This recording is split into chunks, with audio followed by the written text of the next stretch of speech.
Hi అండి, నమస్కారం. Welcome to software series YouTube channel.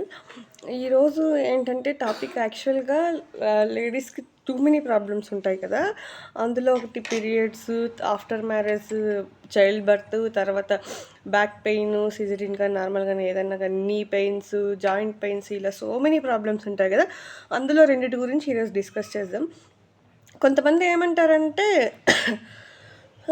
Normal delivery అయిన వాళ్ళు అయ్యో సిజరీన్ చాలా ఈజీ, ఇంజెక్షన్స్ ఇస్తే అయిపోతుంది, నొప్పి తెలీదు అంటారు. సిజరీన్ అయిన వాళ్ళు నార్మల్ డెలివరీ చాలా ఈజీ, వాళ్ళు ఏ పనైనా చేయగలుగుతారు, ఈజీ, అంత పెయిన్ఫుల్ ఉండదు, అది ఇది అంటారు. బట్ ఇక్కడ ఫ్యాక్ట్ ఏంటంటే నార్మల్ డెలివరీకి వచ్చే పెయిన్స్, నార్మల్ డెలివరీకి వచ్చే కష్టం, నార్మల్ డెలివరీకి వచ్చినప్పుడు పెయిన్స్కి వచ్చే బాధ ఈజ్ ఈక్వల్స్ టు సిజరీన్. ఏంటంటే ఇక్కడ లాజిక్, నార్మల్ డెలివరీకి అప్పుడు బిఫోర్ డెలివరీకి ఒక 24 to 48 అవర్స్ అయితే పెయిన్స్ అసలు అన్బేరబుల్ ఉంటాయి. అసలు పెయిన్స్ ఇట్స్ నాట్ మెజరబుల్, అంత డెసిబిల్స్లో పెయిన్ ఉంటుందంట. ఇంకా ఇమాజిన్ చేసుకోండి, అసలు నాకు రెండు నార్మల్ డెలివరీయే. నాకు ఫస్ట్ది నాకు పెయిన్స్ రాలేదు, ఆర్టిఫిషియల్ ఇంజెక్షన్స్ ఇచ్చి పెయిన్స్ వచ్చి, ఎందుకంటే నాకు బేబీ అప్పటికే పొజిషన్లో ఉండిపోయింది. 3 డేస్ అయింది బేబీ నార్మల్ డెలివరీ పొజిషన్లోకి వచ్చి. ఉమ్మునీరు అయితే లీక్ అయిపోయింది, బట్ పెయిన్స్ రావట్లేదు. సిజరీన్ చేద్దామంటే baby position already normal delivery పొజిషన్లోకి వచ్చేసింది. మళ్ళీ హెల్త్ మనకు ఏమైనా మదర్కి ఏదైనా ఇష్యూ వస్తుందనేసి వాళ్ళు సిజరీన్ చేయలేదు, నార్మల్ డెలివరీ కోసమే చేశారు. పెయిన్స్ రావట్లేదు. ఇంకా లాస్ట్ బేబీ ఉమ్మునీరు తాగేస్తుంది, ఇంకా మళ్ళీ ప్రాబ్లం అవుతుంది అనేసి నాకు ఇంజెక్షన్స్ ఇచ్చి, అక్కడ ఏంటంటే డాక్టర్ మా హస్బెండ్ వాళ్ళ పిన్నియే, so she knows very well. Artificial injections ఇచ్చి పెయిన్స్ వచ్చేటట్టు చేసి నాకు ఆల్మోస్ట్ 3 డేస్ అప్పుడప్పుడు వచ్చేటివి లైట్గా ఫస్ట్ డెలివరీకి తెలిసేటివి, అంత సివియర్గా ఏం రాలేదు. తర్వాత ఇంకా 3 రోజులైనా పెయిన్స్ వస్తున్నాయి పోతున్నాయి, కంటిన్యూస్గా అయితే పెయిన్స్ రావట్లేదు. అందుకనేసి ఇంకా తర్వాత ఇంకా 3 డేస్ హాస్పిటల్లోనే అడ్మిట్ అయి ఉన్నాము. ఉమ్మినీరు అయితే లీక్ అయిపోయింది, ఇంకా ఎంత ఉండాలో అంతకంటే ఎక్కువ లీక్ అయిపోయింది. బేబీ కూడా ఉమ్మినీరు తాగేసింది, హార్ట్ బీట్ డౌన్ అవుతుంది అనేసి డాక్టర్స్ చెప్పారు. అందుకనేసి ఇంకా ఇంజెక్షన్స్ వేయడం ఒక్కటే అప్పుడు మార్గం ఉంది పెయిన్స్ రావడానికి కోసం. అప్పుడు పెయిన్స్ వచ్చేటట్టు చేయడానికి నాకు ఆల్మోస్ట్ 11:20, 11:30కి ఇంజెక్షన్స్ వేసినట్టున్నారు. ఒకటి 11:20కి అట్లా వేస్తున్నారు, ఇంకోటి 12:30కి అట్లా 1 అవర్ గ్యాప్లో ఇంజెక్షన్స్ వేశారు. ఫస్ట్ వేయంగానే ఒక 20 to 30 మినిట్స్లో నాకు పెయిన్స్ అయితే స్టార్ట్ అయిపోయాయి. ఇంకా 12 నుంచి అసలు 2 వరకు చాలా పెయిన్ వచ్చింది. ఇంకా 2 తర్వాత ఏమవుతుందో నాకు మెంటల్గా కాన్షియస్ తెలియట్లేదు అనమాట. అరుస్తున్నాను కానీ పెయిన్స్ నొప్పి తట్టుకోవడానికి అవ్వట్లేదు, అది ఇది అని. బట్ నాకు కాన్షియస్ లేదనమాట, ఏమవుతుందో. పక్కన వాళ్ళు ఆఫ్టర్ డెలివరీ తర్వాత మా అమ్మ, మా రిలేటివ్స్ ఉంటారు కదా, వాళ్ళు చెప్పారు అసలు ఇలా చేసావు అని. బట్ నాకైతే అప్పుడు కాన్షియస్లో లేదు, లిటరల్గా అసలు ఏం చేస్తున్నానో కూడా తెలియదు, అంత పెయిన్స్ వచ్చాయన్నమాట. ఇంకా నాకు ఫస్ట్ డెలివరీ వచ్చేసి 5:15, 5:20 ఇన్ బిట్వీన్ ఆ రేంజ్లో నార్మల్ డెలివరీ అయింది. బేబీ 3.85 ఉన్నాడు. హెవీ వెయిట్ అయినప్పుడు చాలా లీన్గా ఉండేదాన్ని. బేబీ అయితే బాగా హెల్తీగానే పుట్టాడు. అబ్బాయి ఫస్ట్ డెలివరీ కూడా నార్మల్ డెలివరీయే. కాకపోతే బేబీ ఉమ్మినీరు తాగారనేసి వెంటనే హాస్పిటల్కి తీసుకెళ్ళేసి ఆ ఉమ్మినీరు అంతా కక్కించి, ఒక పైప్ పెట్టి కక్కించి, మళ్ళీ ఒక హాఫ్ అన్ అవర్ తర్వాత నా దగ్గరకు తీసుకొచ్చి అప్పటికి నన్ను వార్డుకి షిఫ్ట్ చేశారు. నార్మల్ డెలివరీ కదా, వెంటనే ఫీడ్ చేయమంటారు. మనకు కూడా పాలు పట్టేస్తాయి, మురిపాలు అంటారు చూడండి, అలా వచ్చేస్తాయి నార్మల్ డెలివరీకి. ఈజీగానే మనం ఫీడ్ చేసుకోవచ్చు. నార్మల్ డెలివరీ కాబట్టి ఇంకా నాకు 5:15, 5:20 అట్లా డెలివరీ అంటే 6:30కి అంతా నేను బేబీకి ఒకసారి ఫీడ్ ఇచ్చాను. 7కి అంతా ఇడ్లీలు తెచ్చిచ్చారు. కాకపోతే ఆ పెయిన్స్, ఆ హాస్పిటల్ ఎన్విరాన్మెంట్కి నాకు తినబుద్ధి అవ్వలేదు. కాకపోతే తినాలి, పాలు పడాలి అనేసి ఒక ఇడ్లీ అయితే తిన్నాను. తర్వాత నెక్స్ట్ డేనే డిశ్చార్జ్ చేశారు, నెక్స్ట్ డేనే వెళ్ళిపోయినాం నార్మల్ డెలివరీ కాబట్టి. బట్ ఏంటంటే సెన్సిటివ్ ప్లేస్లో స్టిచెస్ అయితే పడ్డాయి, కానీ నాకు చాలా పెయిన్ అప్పుడు తెలియలేదు. తర్వాత ఆ బ్లీడింగ్ వేరే వెళ్తూ ఉంటుంది కదా, సో ఒక 3-4 డేస్ తర్వాత ఆ కుట్లు, స్టిచెస్ వేస్తారు కదా, ఆ కుట్లు పట్టేది, అది పెయిన్ ఎక్కువ ఉంటుంది. అసలు నడవడానికి అవ్వదు, కూర్చోడానికి అవ్వదు. ఇంకా చిన్న బేబీని హోల్డ్ చేసుకోవడానికి కూడా కొంచెం కష్టంగానే ఉంటుంది కదా. అట్లాంటి సిచ్యువేషన్స్లో సిజరీనే మేలప్ప అనిపిస్తుంది. బట్ ఏంటంటే నార్మల్ డెలివరీకి ఇక్కడ స్పైన్ వెన్నెముకకి వేస్తారు కదా ఇంజెక్షన్, ఆ ఇంజెక్షన్ ఒకటి వెయ్యరు.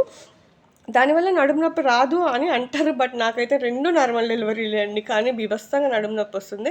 నేను అలా మా అమ్మకి చెప్తే, లేదు నువ్వు కూర్చొని వర్క్ చేస్తావు కదా, కంప్యూటర్ ముందు కూర్చుంటావు కదా, అందుకే నీకు నడుము నొప్పి అంటారు.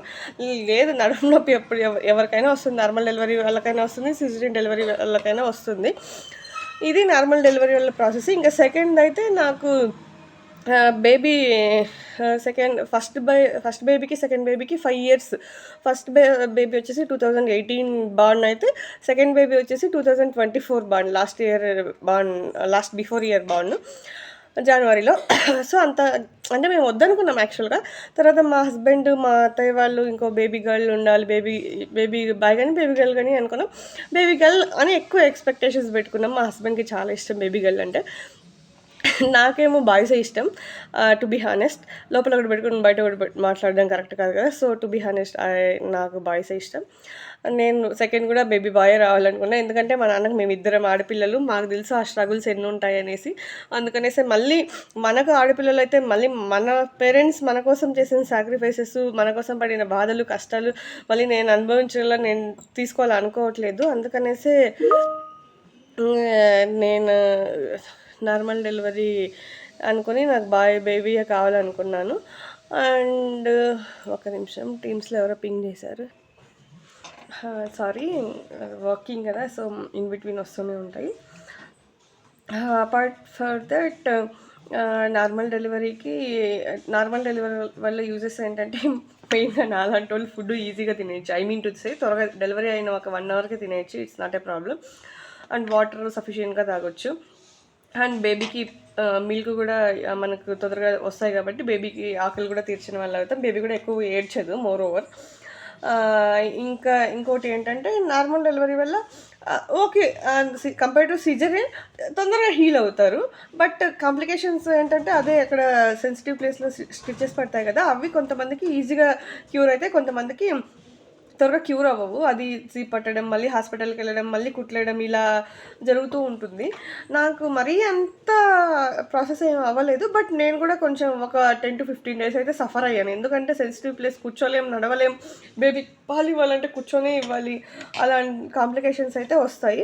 ఇంకా మా సెకండ్ బేబీకి అయితే నొప్పులు ఆటోమేటిక్గా వచ్చేసాయి. అదే సెకండ్ డెలివరీకి అయితే నాకు పెయిన్స్ ఆటోమేటిక్గా వచ్చేసాయి. నేను ఇక్కడ బెంగళూరులోనే బాప్టిస్ట్ హాస్పిటల్లో చూయించుకునేదాన్ని. ఇంకా నాకు ఆల్మోస్ట్ ఒక 20 days ఉంది డెలివరీ డేట్కి. అప్పటికంటే ముందే వచ్చేసాయి పెయిన్స్. అసలు అనుకోలేదనమాట. ముందు రోజే కొంచెం వచ్చాయి. ఇంక ఫస్ట్ నార్మల్ డెలివరీ అప్పుడు పెయిన్స్ వచ్చాయి కదా, అలాగేనేమో ఇవి కూడా ఫాల్స్ పెయిన్స్ ఏమో అనుకున్నా. ఉమ్మినీరు అట్లా ఏం లీక్ అవ్వలేదు. అందుకనేసి నేనేం టెన్షన్ పడలేదు. ఓకేలే, ఇట్లా ఇంకా నా డెలివరీ టైం దగ్గరకు వస్తుంది కాబట్టి అలానేమో అనుకున్నా. End of the day night కొంచెం మిడ్ నైట్ ఒక 12-1కి చాలా ఎక్కువైంది. ఇంకా ఆ టైంలో ఇంట్లో వాళ్ళని ఇబ్బంది, ఎందుకంటే నా బేబీ కూడా అది మా పెద్ద అబ్బాయి కూడా ఉన్నాడు కదా, అంత చిన్న పిల్లని తీసుకొని హాస్పిటల్కి వెళ్ళడం ఎందుకులే, కానీ మార్నింగ్ వరకు తట్టుకుందాం అనేసి కొంచెం ఒక 60% వచ్చేసాయి మిడ్ నైట్ 1కి 2కి అట్లా. అలాగే ఓపిక పట్టుకొని ఇంకా 5కి అసలు అవ్వలేదన్నమాట. ఇంకా నేను మా హస్బెండ్కి లేపి చెప్పాను. మా అత్తయ్య కూడా ఉండింది అప్పుడు ఇంట్లో. మా హస్బెండ్కి మా అత్తయ్యకి లేసి అందరం ఒకే దగ్గర పడుకున్నాం. ఫస్ట్ మా అత్తయ్యకి చెప్పా, అత్తయ్య ఇట్లా పెయిన్స్ తట్టుకోలేకుండా ఉన్నాను అంటే, ఎప్పటి నుంచి అంటే, నిన్న నైట్ నుండి వస్తుంది కాకపోతే చెప్పలేదంటే, ఇట్లాంటివి ఎందుకు దాచిపెట్టుకుంటామని మా అత్తయ్య తిట్టారు. కాకపోతే తర్వాత ఇలా అనేసి చెప్తే, సరేలే అది ఇది అనేసి నెక్స్ట్ మా హస్బెండ్ని లేపి చెప్తే, ఇంక మా అత్తయ్య హోమ్ రెమెడీస్ అని చేసింది. అదే కరివేపాకు, ధనియాలు వేడి చేసి హాట్ వాటర్ తాగు, కొంచెం పెయిన్ రిలీఫ్ అవుతుంది అన్నట్టు చెప్తే సరే అని చేస్తున్నాను. ఇంకా పొద్దున్నే లేచి స్నానం చేసి ఇంకా టిఫిన్ తినబుద్ధి అవ్వలేదు. ఆ పెయిన్లో అసలు నాకు కాఫీ అంటే పిచ్చి. అసలు ఆ టైంలో కాఫీ అసలు ఏం తినాలనిపించట్లేదు, ఏం తాగాలనిపించట్లేదు.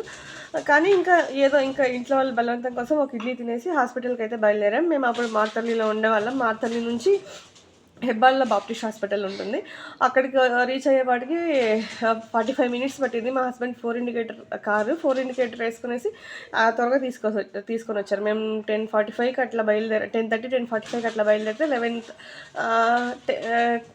మొత్తానికి ఇన్ బిట్వీన్ 11 to 11:15కి రీచ్ అయ్యాము.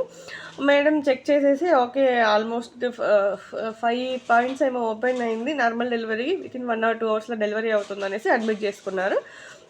కాన్సిక్వెన్సెస్ ఏం లేదు. ఇంకోటేంటంటే చెప్పడం మర్చిపోయాను. నాకు సెకండ్ డెలివరీకి 6th మంత్‌లో ఆటోమేటిక్‌గా ఫీవర్ వచ్చేసిందనమాట. ఒక 1 వీక్ బాగా సిక్ అయ్యా.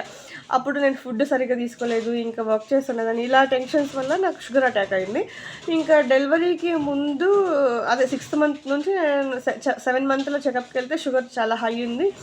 మీరు హెల్త్ బాగాలేకున్నప్పుడు ఇక్కడికే కన్సల్ట్ అవ్వాలి అది ఇది అని మేడం బాగా అరిచారు. బట్ నేను లైట్ తీసుకున్నా. ఓకే. అది మన మీద డిపెండ్ అయి ఉంటుందన్నట్టు.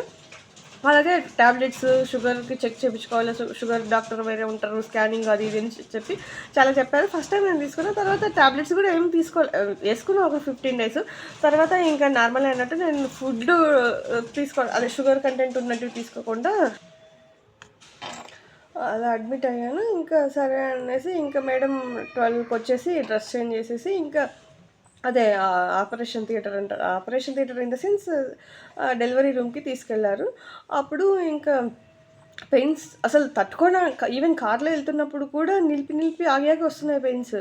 అస్సలు తట్టుకునే కావట్లే. మా హస్బెండ్ కొంచెం ఓర్చుకో అంటే ఇంకా తెలీదు కదా మాకు, మా ఇంట్లో వాళ్ళకి కానీ, మా అత్తయ్యకి గానీ, మా బాబు ఉన్నాడు కదా!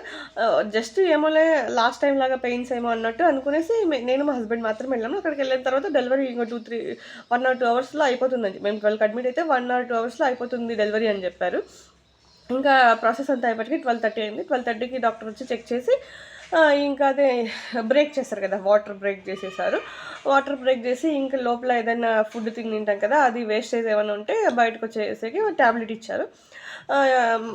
అదే టాయిలెట్ అంతా అయిపోయిన తర్వాత ఇంకా ఎగ్జాక్ట్‌లీ 1కేమో 1:15 ఆర్ 1:30కి కాళ్ళు అన్నీ ఇట్లా ఫిట్ చేసేసారు. ఆ పక్క కదలకూడదు, ఈ పక్క కదలకూడదు. బేబీ పొజిషన్‌కొచ్చింది. మీరు ఎక్కువ ఇలా రొటేట్ అయితే బేబీకి ఏమన్నా అవుతుందేమో అన్నట్టు వాళ్ళు చెప్పారు. ఫిట్ చేసేసారు. అసలు కదలడానికి లేదు. ఏం లేదు. హ్యాండ్స్‌కి కప్స్ ఏసేసారు. లెగ్స్‌కి కప్స్ ఏసేసారు. నార్మల్ డెలివరీ అంటే తెలుసు కదా! ఇలా పడుకోబెట్టేశారు. ఇంక చూడు నా సిచ్యువేషన్ ఎట్లుంటుందో. మా హస్బెండ్‌కి భయం. మా అత్తయ్య బేబీ ఉన్నాడు కదా! బయటనే ఉంది. ఇంకా మా హస్బెండ్ రాలేదు లోపలికి. అంటే అప్పుడప్పుడు వచ్చి చూసి వెళ్తున్నారు కానీ నా దగ్గరే ఉండలేదు. ఇంకా నాకైతే నొప్పి భరించలేము అసలు. ఏమవుతుందో కూడా తెలీదు. ఎందుకంటే ఇక్కడ ఇంజెక్షన్స్ ఏం లేవు కదా! నార్మల్ పెయిన్స్ వచ్చాయి కదా! Labour pains. ఆ పెయిన్స్‌ని తట్టుకోవడం బాబోయ్!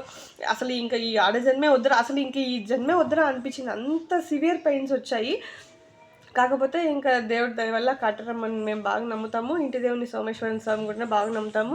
వీళ్ళిద్దరు దయ వల్ల 12 మగబిడ్డ బయటకొచ్చాడు. లక్కీగా ఏంటంటే వాడు 3.85 ఉంటే వీడు 3.83 ఉన్నాడు చిన్నోడు. ఇద్దరు సేమ్ ఈక్వల్ వెయిట్స్‌తో వచ్చారు అసలు. చాలా అదృష్టము ఇద్దరు అబ్బాయిలే. ఇంకోటేంటంటే మా హస్బెండ్ ఆల్మోస్ట్ అమ్మాయి అని ఫిక్స్ అయిపోయారు 100%. నేను కూడా ఒక 90% ఫిక్స్ అయ్యి ఉన్నాను. బట్ ఎక్కడో ఒక 10% సిక్స్త్ సెన్స్ అనేది చెప్తుందంటారు కదా! అట్లా ఆ అబ్బాయే పుడతారేమో అని ఉండింది. అలాగే ఇంకా డెలివరీ అవ్వగానే డాక్టర్ బేబీ బయటికి రాగానే ఏడుపు వినిపిస్తుంది కదా! నేను డాక్టర్ గర్ల్ ఆర్ బాయ్ అంటే, ఇప్పుడు నీకు అది అవసరమా? ఎడ్యుకేటెడ్ అయ్యుండి ఇలా అడుగుతున్నావు నువ్వు అనేసి తిట్టింది నన్ను ఈ డాక్టర్. బట్ నాకు క్యూరియాసిటీ ఎక్కువ. చెప్పండి అంటే ఒక 2-3 మినిట్స్‌కి చెప్పారు బాయ్ అనేసి. నేను అక్కడ మా హస్బెండ్ డెలివరీ రూమ్ ముందే ఉన్నాడు. సో అక్కడి నుండి అరుస్తున్నా, అషు బేబీ బాయ్ అగైన్ అని. మా హస్బెండ్ అయితే ఒక 5 మినిట్స్‌కి వచ్చాడు. వచ్చిన తర్వాత బేబీని ఒక హాఫ్ అన్ అవర్ చూడలేదు. ఎందుకంటే హీ ఎక్స్‌పెక్టెడ్ గర్ల్. బాయ్ పుట్టాడు. నా దగ్గరకు వచ్చి ఎవ్రీథింగ్ ఓకేనా అన్నట్టు అడిగాడు కానీ బేబీ దగ్గరికి వెళ్ళలేదు. అప్పటికే మా అమ్మ వచ్చేసింది. ఫస్ట్ మా అబ్బాయిని ఫస్ట్ బాబుని మా అత్తయ్య ఎత్తుకునింది. సెకండ్ బాబుని మా అత్తయ్య ఎత్తుకున్నారు. ఇంకా ఎత్తుకునేసి మా హస్బెండ్‌కి చూపించేసి ఇంకా నెక్స్ట్ కార్యక్రమాలు చేస్తున్నారు. నాకంతా అదే క్లీన్ చేసేసి ఇంకా వార్డ్‌కి షిఫ్ట్ చేయాలని చెప్పారు. ఇది బెంగుళూరులో కదా! నేను ఫ్రైడే డెలివరీ అయ్యి ఉన్నాను. సండే డిశ్చార్జ్ చేశారు. ఇక్కడ ఒక 1 డే పెట్టుకున్నారు. ఎందుకంటే బేబీ నాకు షుగర్ ఉన్నింది కదా! అలాగే కంటిన్యూ అవుతుందా లేదా వాళ్ళు మానిటర్ చేయాలి. మళ్ళీ రిస్క్ అవుతుంది అనేసి అక్కడే పెట్టుకున్నారు. 48 అవర్స్ అయిన తర్వాత ఇంకా షుగర్ టెస్ట్ చేశారు. షుగర్ ఏం లేదు, బేబీ కూడా హెల్తీగా ఉంది అనేసి రౌండ్స్‌కి వస్తారు కదా డాక్టర్స్, మదర్‌కి బేబీకి ఇద్దరికి సపరేట్ బోత్ ఆర్ గుడ్ అనేసి సండే డిశ్చార్జ్ చేశారు.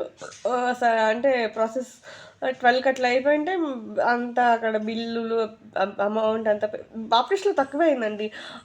మేము స్పెషల్ రూమ్ తీసుకున్నాం. రూమ్‌కి పర్ డే 8,000. ఇంక్లూడింగ్ దాంతోపాటు అరౌండ్ 45 ఏమో అయింది 3 డేస్కి గాను. బేబీ బెడ్కి సపరేట్ అవన్నీ సపరేట్కి నార్మల్ అక్కడైతే 10,000 to 15,000లో కూడా అయిపోతుంది వార్డ్ సెలెక్ట్ చేసుకుంటే. ఇంకా కొంచెం క్లీన్నెస్ కొంచెం మెయింటెనెన్స్ ఉండాలనేసి మేము స్పెషల్ రూమ్ తీసుకున్నాం. సో అందుకోసం అనేసి అరౌండ్ 43 to 45 అయింది అనుకుంటాను. అది కాక ఇన్సూరెన్స్ ఉంటుంది కాబట్టి క్లెయిమ్ అయిపోతుంది 80%. అలా క్లెయిమ్ అయింది. అండ్ అపార్ట్ ఫ్రమ్ సిజరిన్ ఇంకా ఇక్కడ ఇంకొకటి పల్లెటూళ్ళలో ఏముంటుందంటే ఎక్కువ పని చేస్తే నార్మల్ డెలివరీ అవుతుంది, తక్కువ పని చేస్తే నార్మల్ డెలివరీ అవ్వదు అనేసి అంటారా. టు బీ హానెస్ట్, ఫస్ట్ డెలివరీకి నేను తిన్న ప్లేట్ కూడా కడగలేదు.